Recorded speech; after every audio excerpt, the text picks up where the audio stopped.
ರುಬ್ಬಿಕೊಳ್ಳಬೇಕು. ರುಬ್ಬಿಕೊಂಡ ಮಿಶ್ರಣವನ್ನು ಸೋಸಿಕೊಂಡು ರಸವನ್ನು ಹಿಂಡಿಕೊಳ್ಳಬೇಕು. ಶೋಧಿಸಿದ ರಸಕ್ಕೆ ಲಿಂಬೆ ರಸವನ್ನು ಸೇರಿಸಿದರೆ ತುಳಸಿ, ಟೊಮೆಟೊ ಶರಬತ್ತು ಸವಿಯಲು ಸಿದ್ಧವಾಗುತ್ತದೆ. ಆರೋಗ್ಯಕರ ಪ್ರಯೋಜನಗಳು.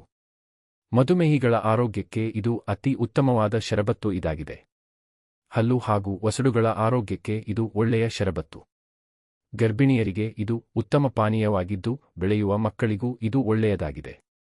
ಸುಸ್ತು, ಬಾಯಾರಿಕೆ ಹಾಗೂ ಬಳಲಿಕೆಗೆ ಉತ್ತಮ ಶರಬತ್ತು ಇದಾಗಿದೆ. ಕೆಂಪು ಮೂಲಂಗಿ ಶರಬತ್ತು.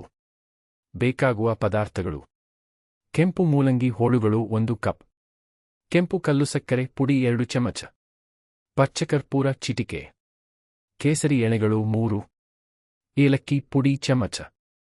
ಮಾಡುವ ವಿಧಾನ: ಮೊದಲಿಗೆ ಕೆಂಪು ಮೂಲಂಗಿಯನ್ನು ರುಬ್ಬಿಕೊಳ್ಳಬೇಕು. ರುಬ್ಬಿದ ಮಿಶ್ರಣವನ್ನು ಶೋಧಿಸಿಕೊಂಡು ರಸವನ್ನು ಹಿಂಡಿಕೊಳ್ಳಬೇಕು. ಕೆಂಪು ಮೂಲಂಗಿ ರಸಕ್ಕೆ ಕೆಂಪು ಕಲ್ಲು ಸಕ್ಕರೆ ಪುಡಿ, ಪಚ್ಚಕರ್ಪೂರ, ಏಲಕ್ಕಿ ಪುಡಿ ಹಾಗೂ ಕೇಸರಿ ದಳಗಳನ್ನು ಸೇರಿಸಿದರೆ ಕೆಂಪು ಮೂಲಂಗಿ ಶರಬತ್ತು ಸವಿಯಲು ಸಿದ್ಧವಾಗುತ್ತದೆ.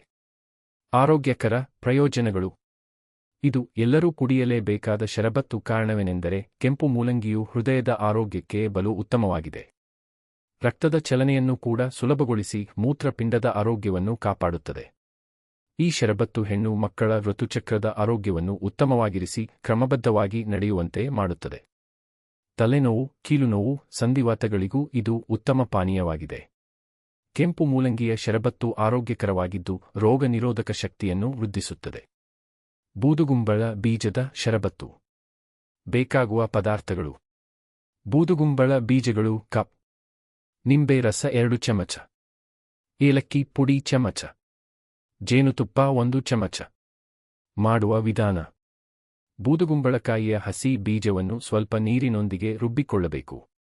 ರುಬ್ಬಿಕೊಂಡ ಮಿಶ್ರಣವನ್ನು ಶೋಧಿಸಿಕೊಂಡು ಅದಕ್ಕೆ ನಿಂಬೆ ರಸ ಬೆರೆಸಿ ಜೊತೆಗೆ ಏಲಕ್ಕಿ ಪುಡಿ ಹಾಗೂ 1 ಚಮಚ ಜೇನುತುಪ್ಪವನ್ನು ಬೆರೆಸಿದರೆ ಬೂದುಗುಂಬಳ ಬೀಜದ ಶರಬತ್ತು ಸವಿಯಲು ಸಿದ್ಧವಾಗುತ್ತದೆ. ಆರೋಗ್ಯಕರ ಪ್ರಯೋಜನಗಳು. ಬೂದುಗುಂಬಳದ ಬೀಜದಲ್ಲಿ ವಿಟಮಿನ್ ಎ, ಬಿ6, C, E, phosphorus, calcium, iodine, sodium, potassium ಅಂಶಗಳು ಹೇರಳವಾಗಿದೆ. ಇದು ತೂಕ ಇಳಿಸಲು ಉತ್ತಮ ಪಾನೀಯವಾಗಿದೆ. ಹೃದಯದ ಆರೋಗ್ಯಕ್ಕೆ ಅತಿ ಉತ್ತಮವಾಗಿದೆ. ಮೂತ್ರಪಿಂಡಗಳ ಆರೋಗ್ಯವನ್ನು ಕಾಪಾಡುತ್ತದೆ. ಆರೋಗ್ಯವರ್ಧಕ ಪಾನೀಯ ಇದಾಗಿದೆ. ಕ್ರಿಮಿಗಳ ವಿರುದ್ಧ ಹೋರಾಡುವ ರೋಗ ನಿರೋಧಕ ಶಕ್ತಿಯನ್ನು ಇದು ಒದಗಿಸುತ್ತದೆ.